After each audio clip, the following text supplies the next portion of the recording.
Okay, so I'm going to let's do CV8. Re-recording this, having forgotten to record it the first time. So my notes are already all written out here. So let's talk about strategy to approach this problem. Now we have a region given to us, and you can draw these curves that define the domain, and you can try to do this as a change of variables and try to find a change of variables function. But remember, in this section, we also already talked about symmetry. And sometimes symmetry will just come up and be useful. And even though it won't be said in the problem, use symmetry to compute the following integral, just an integral will be given, and you just need to notice that sometimes symmetry is useful. And I claim in this case it is. Now, the first suggestion that symmetry might be relevant is when you draw the picture. And this is what these three curves look like. And you just notice that, hey, it's kind of symmetric over that line.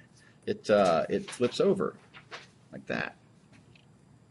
So we hope that the function might be symmetric also. Now, I suppose we could, go ahead and explicitly show that this set is symmetric. Notice, by the way, that this curve and that curve, as per Chapter 2 techniques, these curves are definitely reflections over the y-axis, because this is what you get when you replace x with negative x in that equation. So that makes us these curves reflections of each other. So those curves are reflections of each other. This curve here is its own reflection, and so that makes this set definitely symmetric. So we want to talk about this reflection here, this reflection over the y-axis, which is given by this formula. When you reflect over the y-axis, the y-coordinate doesn't change, but the x-coordinate does. Okay.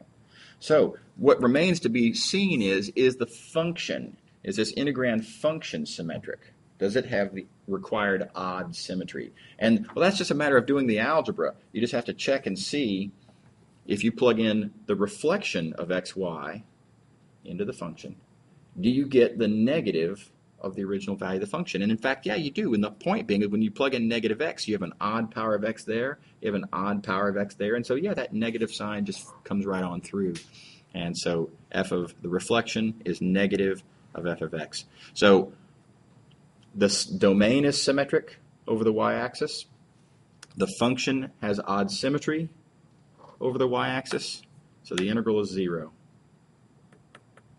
And you don't have to do any change of variables. You don't have to work anything out. Just cite the symmetry, and that's it. Okay, do you guys have any questions before I stop the recording, which I'm pretty sure I started this time? That's perfect. Everybody good? Yeah. Okay, great. All right.